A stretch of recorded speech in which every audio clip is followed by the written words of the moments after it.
And now, welcome to the Patriot Pulse podcast. And good morning, everybody. As that just said, welcome to the Patriot Pulse podcast. This is episode 256, and we are coming to you from, in Bradford anyway, a sunny morning on April 22nd, 2026. And we're excited to have a guest on with us today, Zach Ratcliffe, who is a fellow podcaster. And we're gonna have a lot to talk about when we bring him on. And good morning, Fred. How you doing today? Doing good. That's Getting my other tablet ready for comments. Okay. All right. Yeah. Keep track of the Facebook comments and all that. But hey, before we get started, just as we always do, we want to do a little bit of housekeeping here.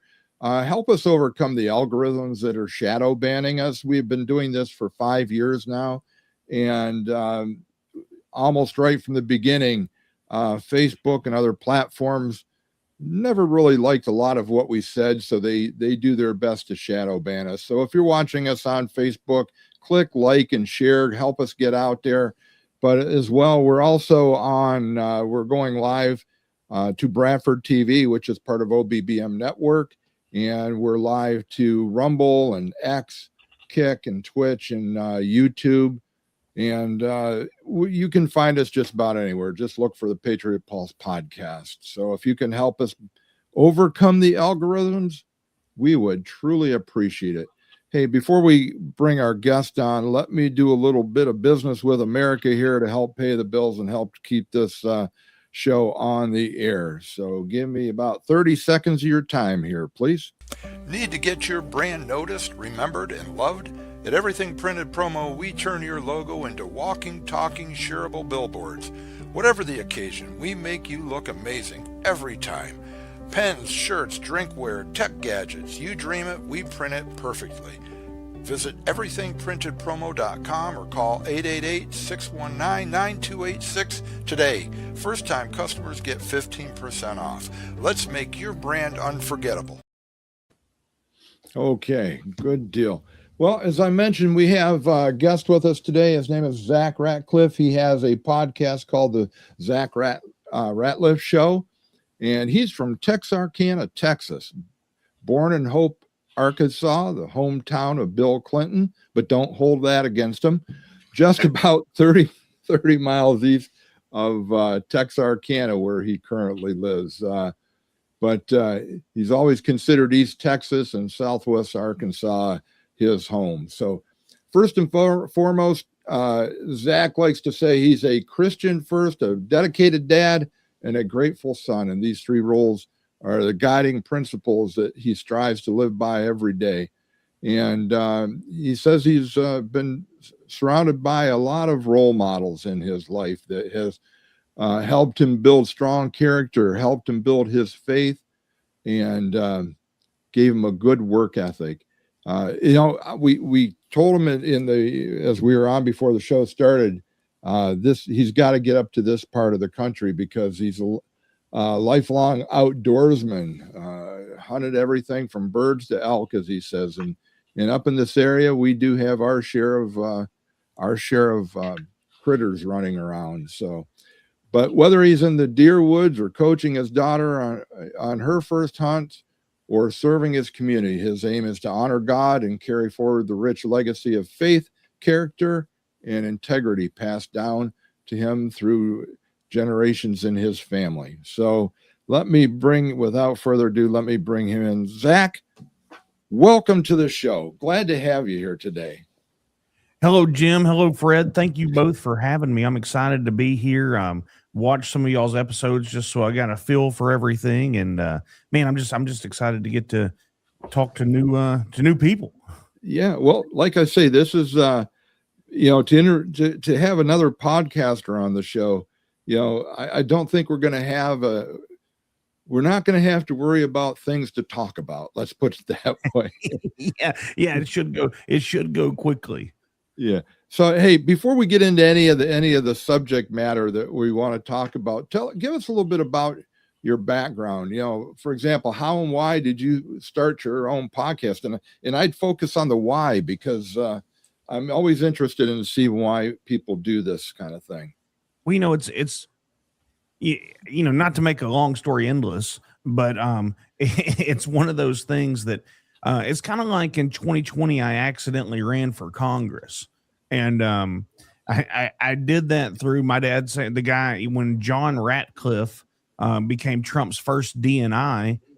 My dad said, "Hey, you should throw your name in the hat to replace him just because you might win on a name recognition." And it was worth the however much, a couple $100 that you spend to do that. And then wound up getting into the political scene and speaking all across this House district. And so that was fun and became a contender until the current representative Pat Fallon wound up winning that, and he stayed in office and got to meet him and do all that. Well, then same thing happened with the how I got here was the local political radio station that we listened to up until then just had an announcement. Said, "Hey, we're looking for a morning guy." And Dad calls me. He's like, "Hey, man, you could do that. You got time in the mornings. Why don't you just call up there and tell them you can do it?" And I'm like, all right, I'll just call up there. And they're like, "Hey, can you send us a resume?" I'm like, "Man, I sell real estate. At the time, I had a pool cleaning business. I'm like, I don't really have time to send your resume. Just bring me in, listen to me. If you think I can do it, then fine." They're like, "Okay, what do you know about radio?" I'm like, "Oh, I've never been in a radio station." And they're like, "You think you can do this?" I'm like, "If anybody else can do it, I could probably do it." And so then did that for 2 years, left there. And I was through. I wanted to be able to talk about Jesus a little more and some of that stuff. And I was like, I'll just go back to making a living. and then when somebody reached out and said, "Hey, when's your new show start?" I'm like, "I don't have one." They're like, "No, I think you need to." And I'm like, I don't have any of the equipment. So I was like, "Hey, I'll donate you this equipment or let you borrow this equipment at first. And then you can do that." And I'm like, "Hey, if this is a God thing, then we will." Well, a week and a half later, the first episode of the Zach Ratliff Show aired, and we've just been off and running and growing since then. And it's just been a God thing. I try to honor him and give him the glory every day, but Yeah. but also talking about things that matter from a real person's perspective. I come from a family of small business owners and own my own business, and so just, hey, this kind of seems crazy. Why are they doing it this way? And that seems to. It turns out there are a lot more of us regular people than there are of the elites that want to rule our world. Yeah. I can appreciate that. I don't know if you can relate to this, but we got our start in 21, and we were part. I like to say we were part of the angry patriots. Yeah. The ones that saw what was going on during the COVID scamdemic, during the shutdowns and everything that, the government overreach, the mandates, everything else. And it was hard to shut us up. And so we just decided to turn a camera on and create a podcast. So do you consider yourself part of that patriot movement that kind of got you incentivized? I've been fired up my whole life. I'm easily excitable, you could say. That being said, my family's businesses, we were shut down for 8 weeks down here, and that hurt us, and that hurt my wife and I, and then my dad and his wife's business, and everybody I knew, and here Texas is supposed to be a state for freedom, and Greg Abbott turned his back on us and sold us out on that deal. And I felt the same way about Donald Trump. I'm like, hey, this isn't what we're about. And so, we found a way, we called a way, but when you work for yourself, there's nobody there's no PTO, there's no sick time, but guess what? Those bills are still due. And then you're going to insult me by sending me $700 that you just printed and you put our nation farther in debt with. Don't send me $700. Let me go back to work. Yeah. I, unfortunately, a lot of my clients, I'm in an IT services company, have an IT services company, and a lot of our clients, shut down for a while, but we never stopped, and I never wore a face diaper. I just refused to do all that. I refuse to participate. Let's put it that way. Yeah, same. I wouldn't put the mask on. My daughter was starting kindergarten as the masks were coming off here, and she'd been at I don't know, preschool, and but I knew the principal of the school she was going to kindergarten with, and and we were having the kindergarten orientation. Well, the new superintendent came up, and she's like, "Oh, this is Zach," and he introduced himself, and I said, he goes, "Oh, it's nice to meet you," and I said, "Is it?" And he goes, well, "What do you mean?" I said, "Well, I've left you 2 voicemails and a voicemail with your secretary at the home office asking you to call me about this mask mandate, and you have not returned my call, but I'm glad to see you face to face." So he wasn't wearing a mask, I take it?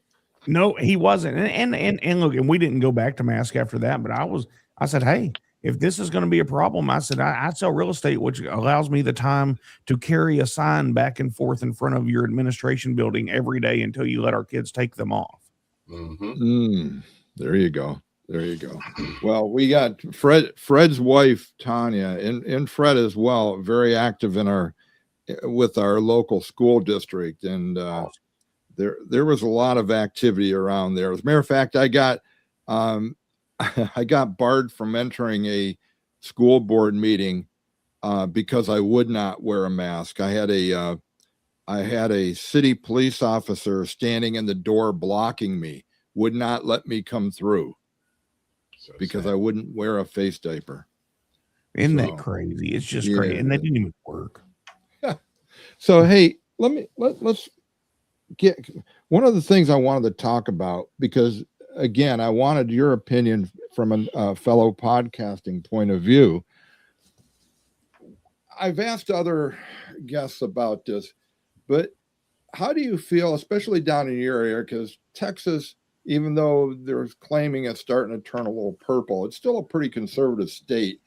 But do you think conservatives, for lack of a better word, are starting to turn on each other? I mean, you almost have to have a scorecard to find out who the good guy and who the bad guys are this week.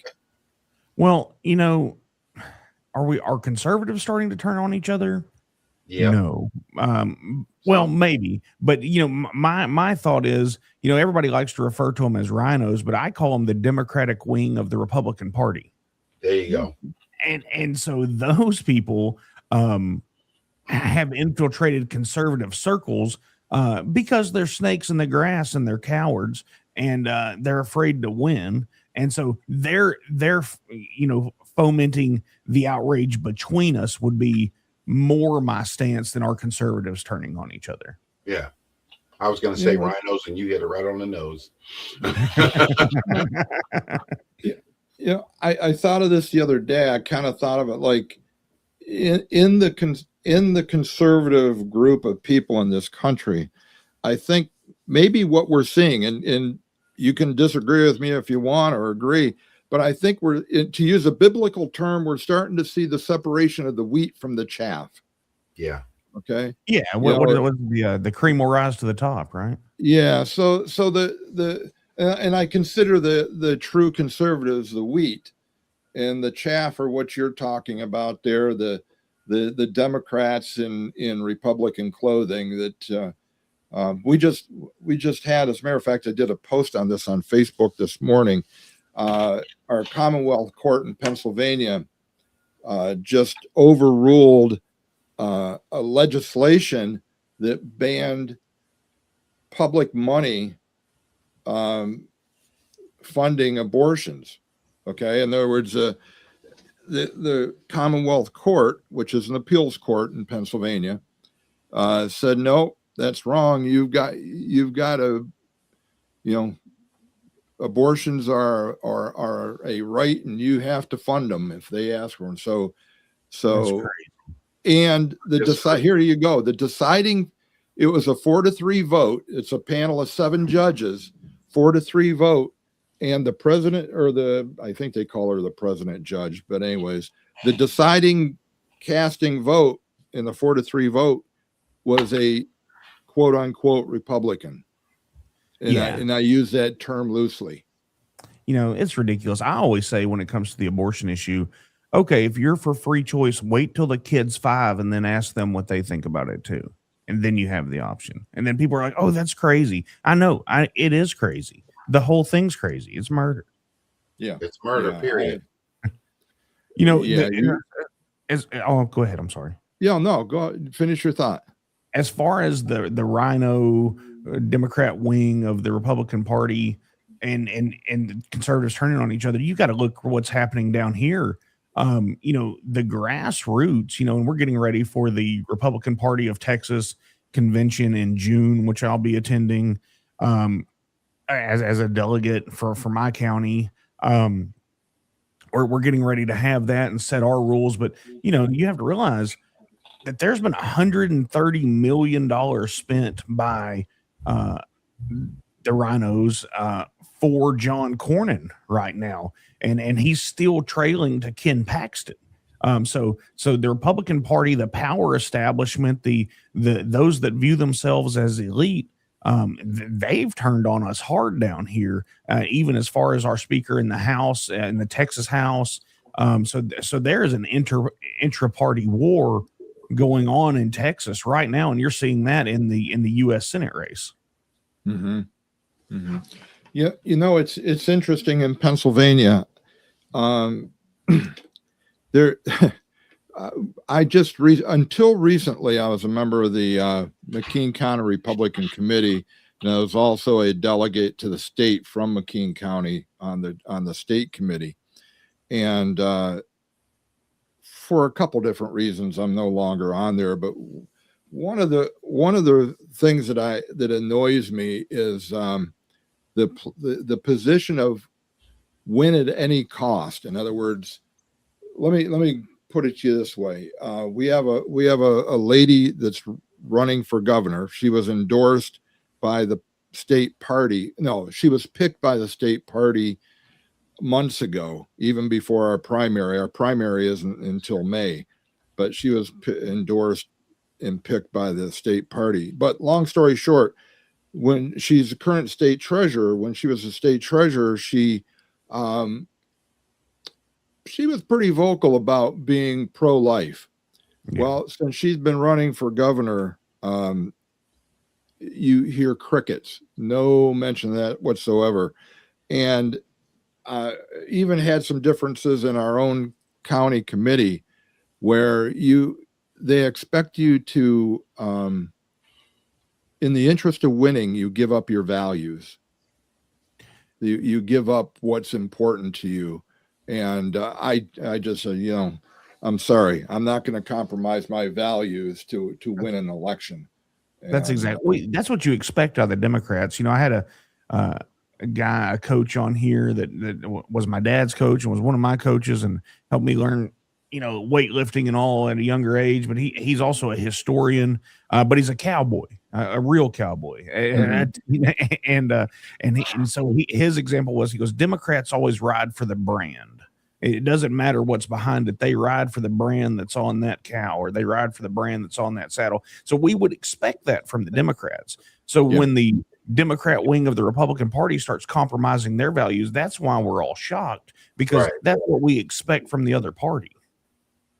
What I'm starting to see is a lot of them just want to stay away from that subject. They don't want to make a vocal opinion about it, because if they do, then they worry about how it's going to affect them politically. Instead of just telling the truth, man, it's murder, period. Just tell the truth.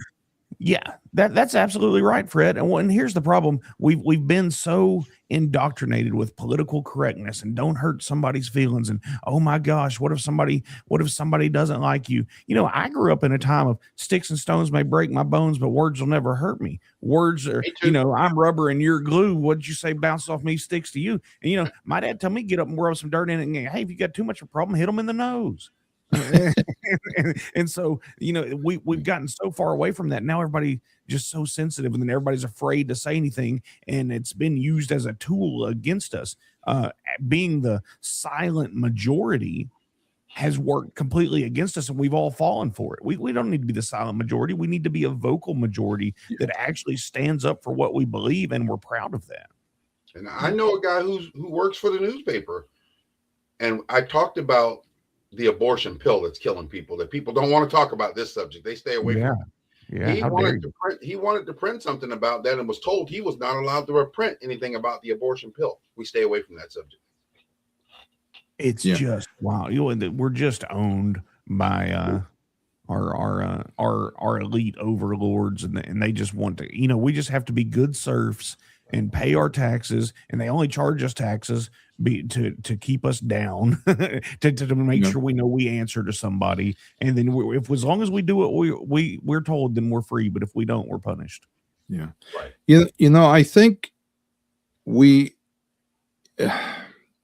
kind of are our own enemies in this area too, with conservative speech and so on and so forth. Because think about it, any given family gathering or anything else, what's the first thing you're told? You're from a very young age. You never talk politics or religion, okay?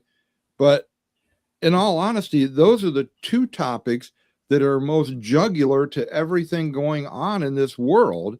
And those are the two subjects we should be talking about the most.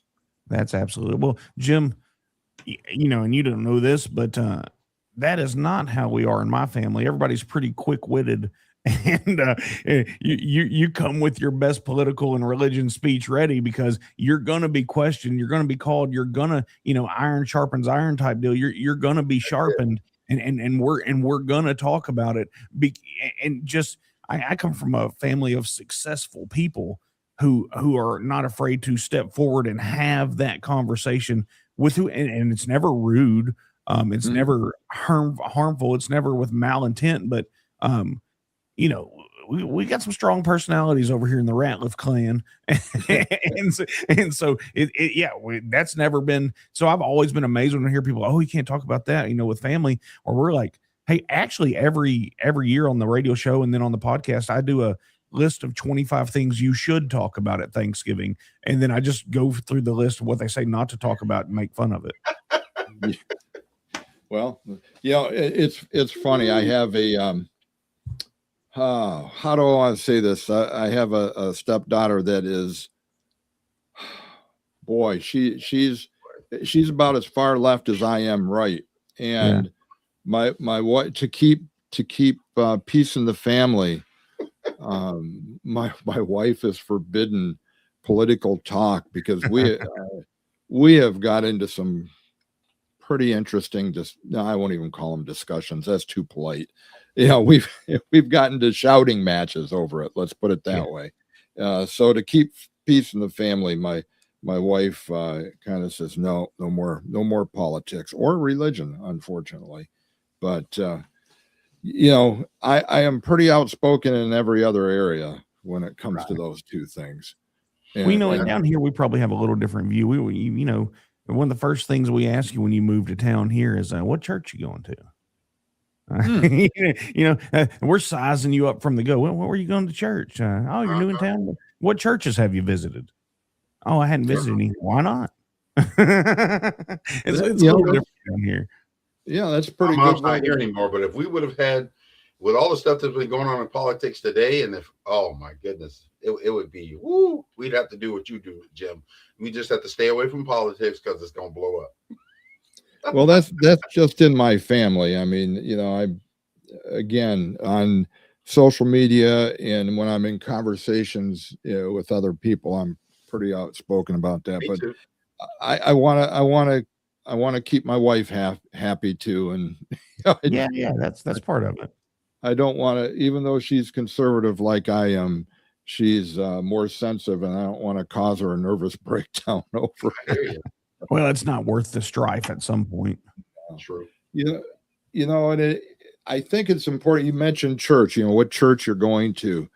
I put a lot of onus on the pastors in the churches. And you can separate the churches, the so-called Christian churches that embrace LBGTQR XYZ or whatever the latest acronym is, and same-sex marriage. They'll do same-sex marriages and all of this. To me, those aren't true Christian churches, but the ones that are, a lot of a lot of pastors are afraid to talk about this from the pulpit. Fortunately, I go to a church that the pastor is not afraid. He's not afraid to call a sin. Let's put it that way. And I think that's actually the way he puts it too.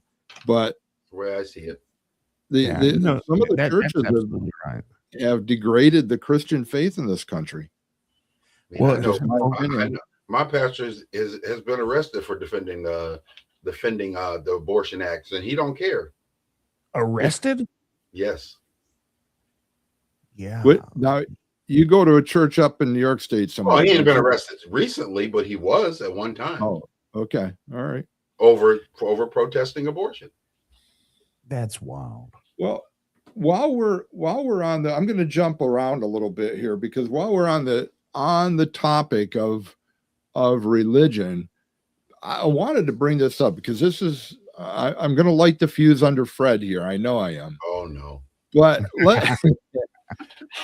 I have we talked off camera about how the Muslim ideology grows by conquest. And so I term a lot of things a Muslim conquest.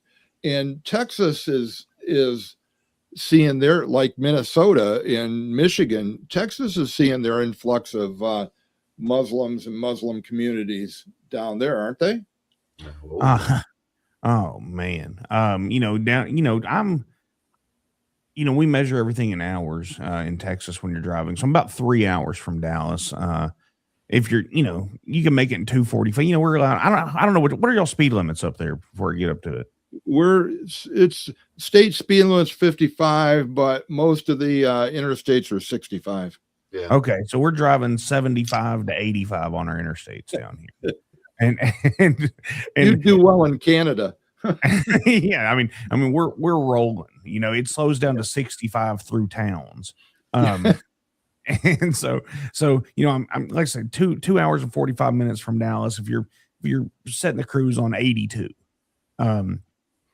And which is common. But yeah, so there's Epic City out there that's been an issue that the state claims to be working on. I'm not sure that they are when you look at the donors for your major political players, donation money coming in to different candidates from Pakistan and all that, and but huge Muslim influx. And like I told you guys off camera, I'm sitting less than 2 miles from a mosque, and I'm less than 3 miles from another mosque being built, which will be right across the street from an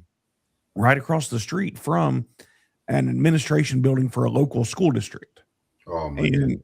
Yeah. Oh, and I don't have and here's my deal. I don't have a problem. We have the freedom of religion, and thank God for it. And, that's one of the great things about this country.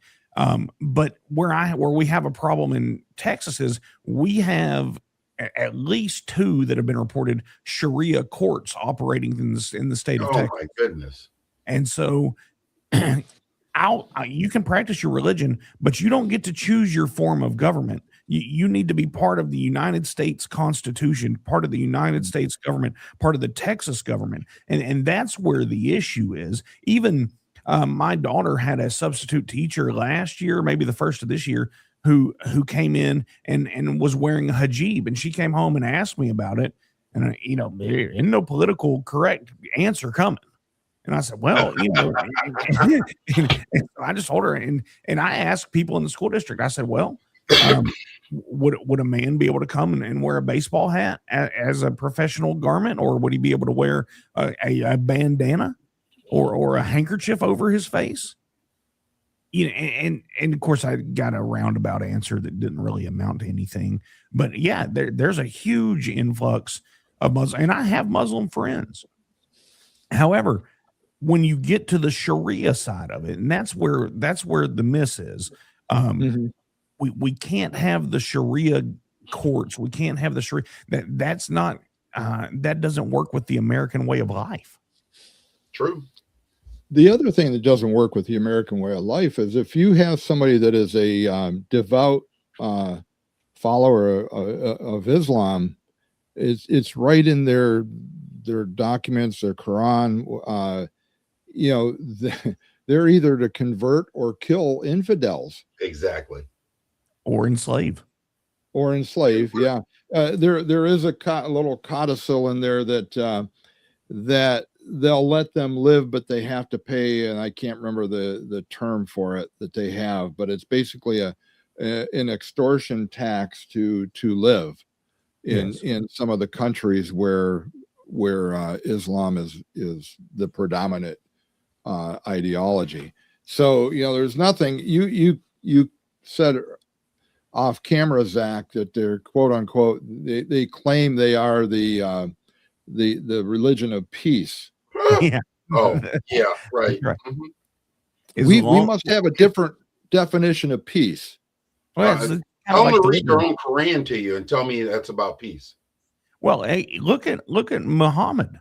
I mean, if you want to go back to it, what was peaceful about capturing an 8-year-old girl and forcing her to marry you? There's nothing peaceful about that. I mean, so from the jump, your leader was a pedophile. Exactly. Yeah. Yeah. I got a strategy, Texas. Y'all do everything big in Texas. Open up some smoked meat shops right next to some of these Korans and let the bacon fly. Hey, here's what's funny, Fred.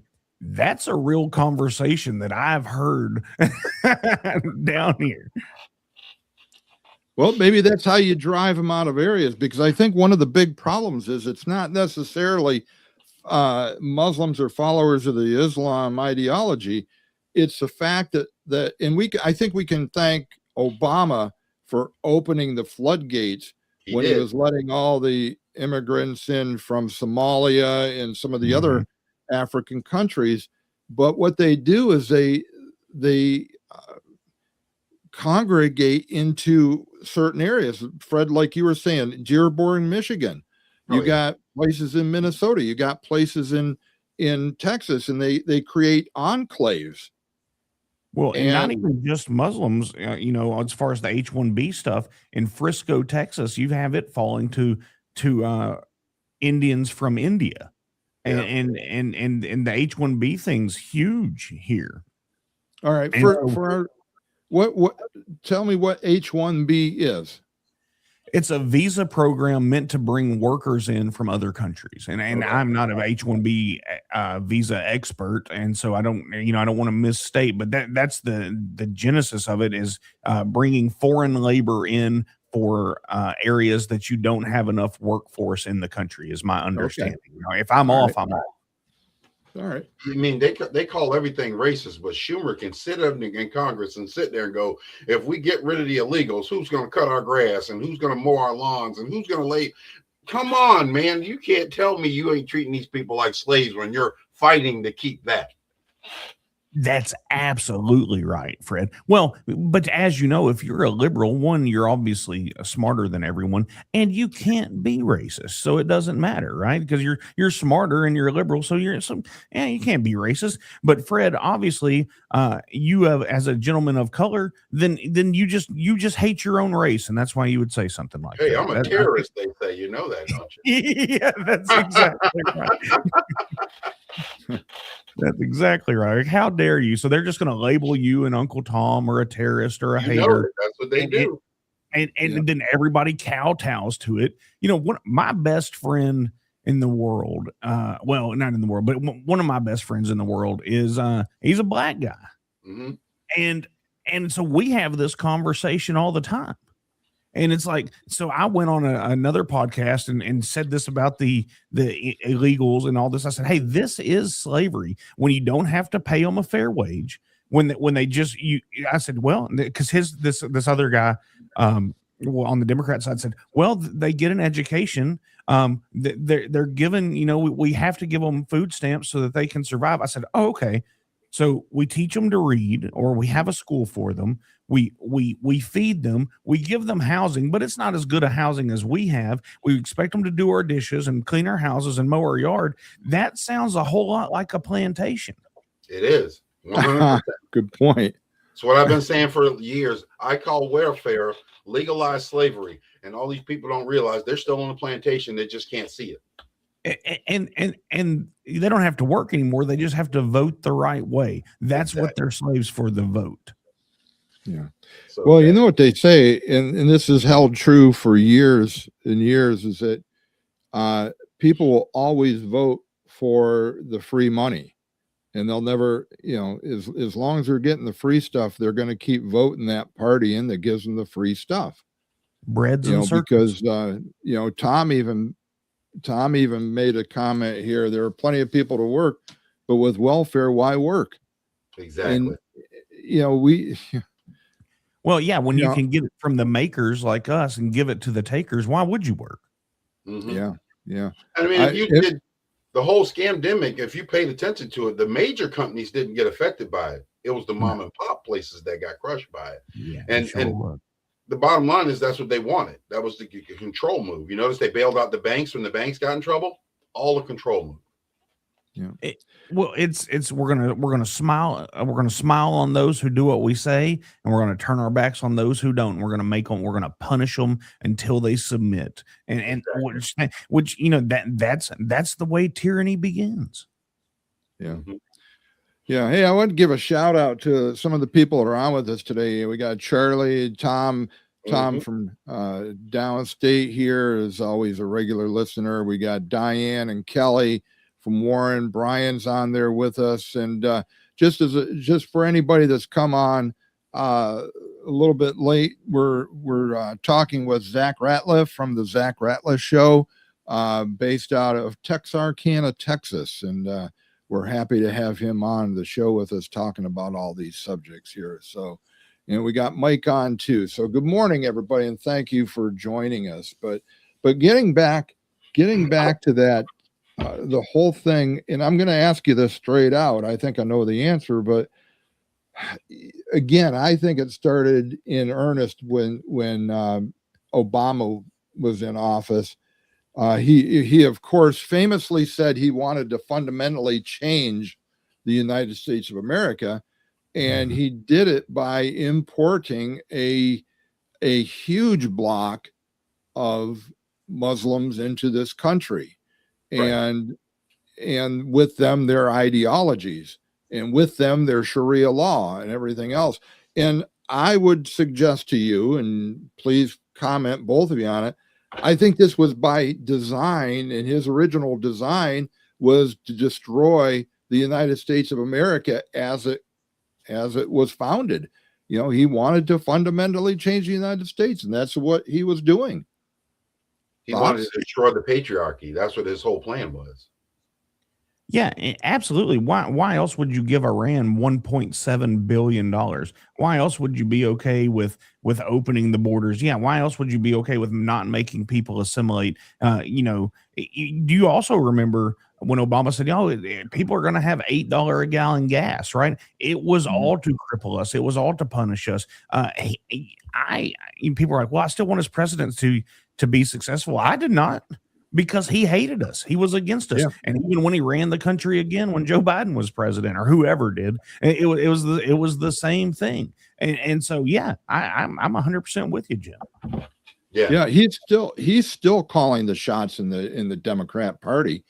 I mean, why do you think Fetterman? Oh, isn't Fetterman one of y'all senators? Yeah, Fetterman. Yeah. Yeah, you saw what he said. Was it yesterday or the day before that he had to tell that Obama got mad at him recently because he wouldn't do exactly what Obama wanted him to do? Yeah. Yeah. I mean, most presidents, when they leave office, they go back to their home state, home city, retire. Yeah, they get on the speaking tour maybe. But you notice Obama set up shop right there in Washington, D.C., just blocks away from the Capitol building. Well, because, he didn't even have a house at first. He was given that by the terrorist William Ayers. I mean, he had nothing. But and then, I found it insulting that he claimed to be the first black president when he was raised by, a white liberal family. Yes, I mean, it just everything he claimed that he was for publicly. Or he was the exact opposite of that until he got in, and then he started. Then he was a little less shy about how radical he was. But his mother was radical. His grandparents were radicals. I mean, it should not have shocked anyone. That's why he spent so much time in schools. He knew what he was doing. I mean, he was trying to get to the young people, and that's exactly what's his plan from the get-go. Is if he could get the young people, he didn't care about anything else. I mean, if Trump started visiting elementary schools, they'd have called him a pedophile today. Oh yeah, well they might anyway, just because they can get enough clicks off of it. Yeah. Well, I'll tell you what, I don't think he fits the total bill, but he's about as close I think you can come to being a Manchurian Candidate if you've ever watched that movie. But Watch the old one and the new one. Well, I'm sorry, what's that? I said I've watched the older version and the newer version. The newer version is years old. Yeah, but I mean, he came out of nowhere. Exactly. I'm sorry, I still think he was born over in Kenya or Indonesia or something like that. You know, he may have grown up in Hawaii, but that's beside the point. You can argue that Hillary Clinton's the one who started the birther movement. If you remember, they tried to blame Republicans after that, but it was Hillary Clinton that started the birther movement. Mhm. Sure, Exactly. because she wanted the presidency, so she. Haven't you seen the videos? Most liberals don't even think Hawaii is a part of America. What's the one guy that thought that the island was going to flip over if too many people were on one side? Oh yeah, I can't remember his name. He was in Congress, I think. Yeah, I mean, that was so crazy. how is it that we get the stupidest among us running this country? I mean, what is it? When you get to Congress, you got to take stupid pills? Yeah. Yeah, I mean, people just are so disengaged with the process, and then here's what's problem: these stupid people all think because they got elected that they're smarter than us, and I promise you, they are not. Yeah. And I would recommend to some of these people who keep getting offended by Uncle Tom to go read Harriet Beecher Stowe, Uncle Tom version of the book. Uncle Tom wasn't as bad as they make him out to sound. It's exactly just right. A scam. Yeah, if you are educated to the book, you know that, like, hey, you're absolutely right on that, Fred. Mm-hmm. Yeah, that's I'll tell you what, and I've talked to people, I have friends that were in the Tea Party movement and tried to talk them into running again. We have a rhino in Congress from our district, and he's only in it for his own aggrandizement. He finally got to be chairman of the Ag Committee, but if you look at the John Birch Society scorecards for how they how they rate votes, whether they go with the Constitution or against it, he's only about 49% of the time he's voting constitutionally. So that means over half the time he's not. But to where the point I was going to make was that the person I think would be an excellent person to run against him. He says, I don't have $1 million or a couple $1 million to run against him. And quite frankly, that's part of the problem, is that if you don't have that kind of money, you're not going to get elected. And the only way you get that kind of money, unless you have it, unless you're like Trump, is you're going to sell your soul to the devil or to the people that are going to give you the money to do their bidding. So that's absolutely what's the solution to that? Oh, I don't know that there is one. You talking about the John Birch Society? One of my weekly guests works for the John Birch Society, and he always says, the quickest way to change government is to transform hearts in the John Birch or in the government.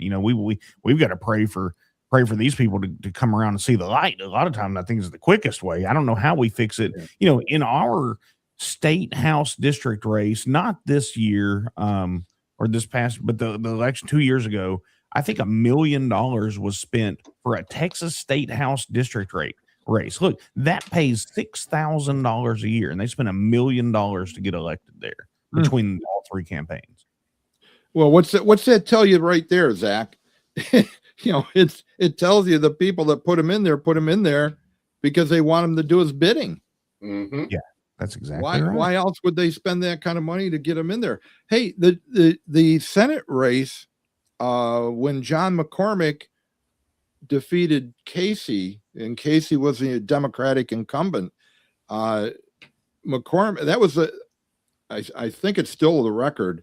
I can't remember how many millions of dollars was spent on that race, but it was obscene. It really was.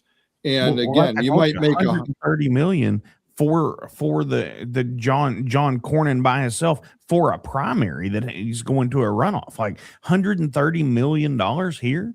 That's Right. crazy. Well, and go ahead. No, the only reason they have that, they spend that kind of money, is the big money people that want to have their people in place to do their bidding. Yeah, well, that's exactly right. Well, and you ask how to fix it. The issue I think it was the 17th Amendment, when we took power from the states to put the senators in. Once you made it a popularity contest, when the state house had some control, and if the senator went up there, as the Constitution says, and if he didn't do well, the state house could pull him back. Yeah. Well, once the states lost control of their senator, you saw a huge growth of the federal bureaucracy because they didn't have to answer to home anymore. Yeah, most people don't understand that the idea of senators being appointed by the state guaranteed that the state's interests were being heard in the federal government. Right. And you're right. Once it became a politically elected position, it was just whoever paid the most money got the most votes, I guess. Now, another question. Michael said the same thing, and I was going to ask that same question. He said that the Muslim population has grown in Texas so much, but wasn't Texas one of the states that banned Sharia law? Well, and I'm not an expert on this. On the surface, they did, but there's no real teeth to that. There's been no enforcement of that. I've read where there are quite a few loopholes in that. It was more of a pat you on the hiney and tell you you're a good boy type of thing, other than actual something that you could stick to. It is my understanding. I think it's just all a farce. It's just to make it look like they actually care, but they don't. Absolutely. Still same thing with the border down here, right? Sure. Greg Abbott could have closed the border 10 years ago. He didn't do it until he had to, till we were like, hey, we've got over 2 million illegals housed in the state of Texas. Our rent's going up, our insurance is going up, our groceries are going up. And they're like, oh, it's inflation. Yeah, because we're letting people in that don't have any say in it, that don't have any taxes, that don't have to help us pay for all these medical costs and insurance costs and all that. So he could have fixed that, but he didn't, just like he could have fixed this Sharia law issue, but it hasn't happened. And so because people are often like, oh, you're a Republican, but you don't seem to be a big fan of Greg Abbott. Correct. Just because I'm a Republican doesn't mean I have to go with all the stupidity that comes out of Austin. Yeah. Well, it is amazing that Abbott tries to come off as a conservative, but I think and I don't know enough about Texas politics to know this, but just what I observe, he's anything but. I mean, again, I think he's another one who's just in it for his own interests. Well, do you all remember, and I know this wasn't on the notes, but and I don't know if it made the news up there, but, last summer or the summer before, they were showing the Rio Grande, which is 12 hours from me, by the way.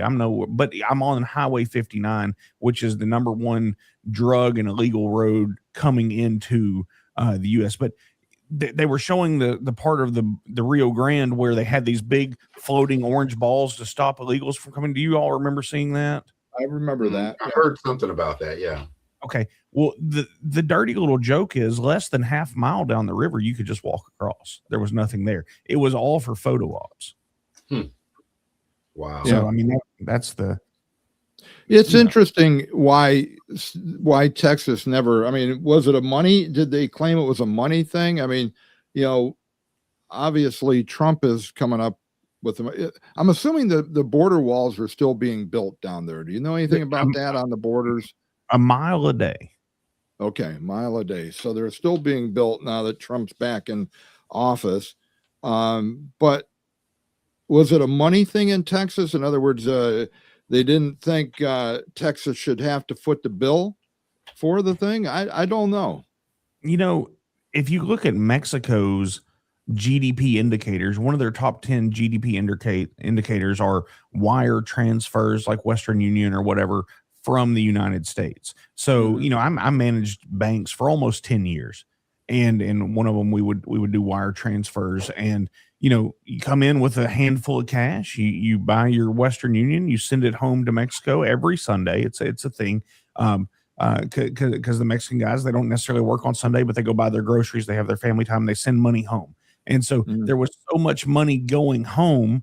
And I've talked to U.S. Representative Nathaniel Moran. He's my representative here. We're kind of split, but between two representatives in the city, but about that. And so they've started taxing that more. But if we were really serious about it, there's a few highways, and I don't know the name of them because I'm pretty far from South Texas, that go across the border. You would shut those highways down.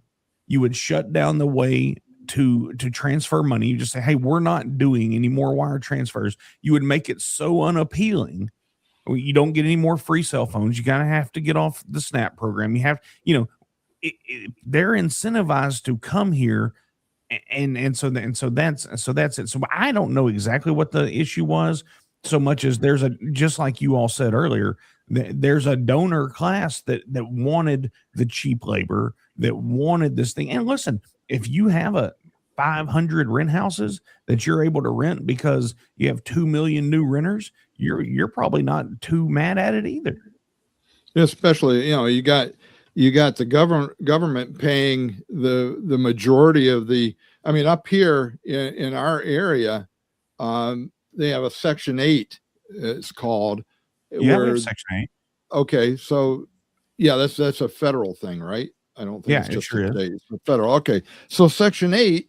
So the government. So if I'm a landlord, normally it's the landlords that have pretty poor properties, that right. They're getting Section 8 tenants in, so they're guaranteed their money from the government every month. Yeah, so you're not worried about if they're illegal or not. Just get that check. Yeah.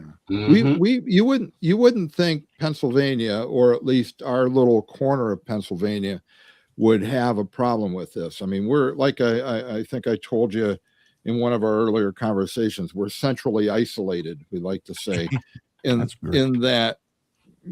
We have some cities around us, but we're a small town. But they just had a little illegal alien bust hit in our town.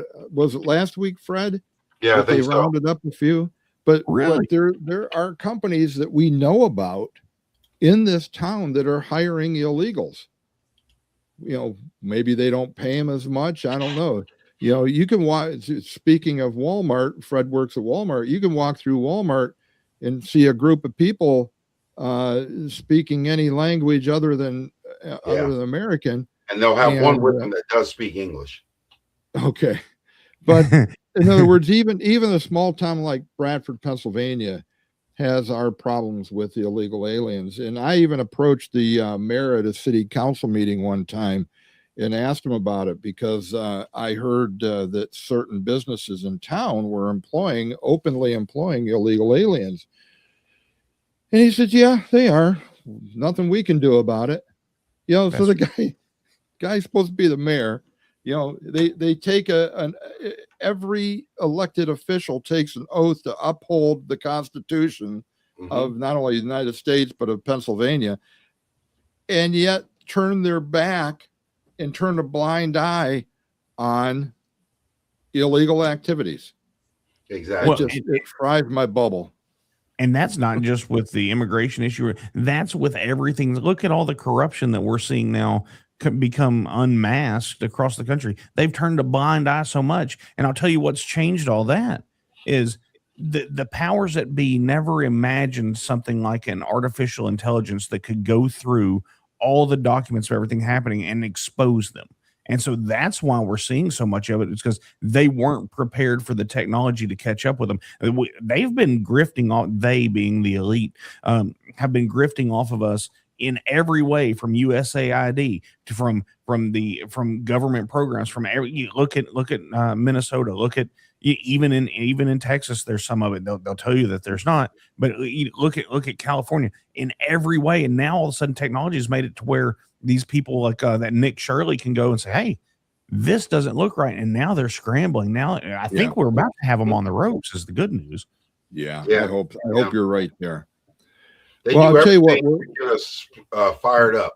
You notice the news stations don't cover stories of illegals killing people, but they'll cover every story of anything that looks like it's a racial attack or you're coming against somebody because you don't believe the way they do. But they don't share the stories that actually make an impact on people. They just want people to get crazy.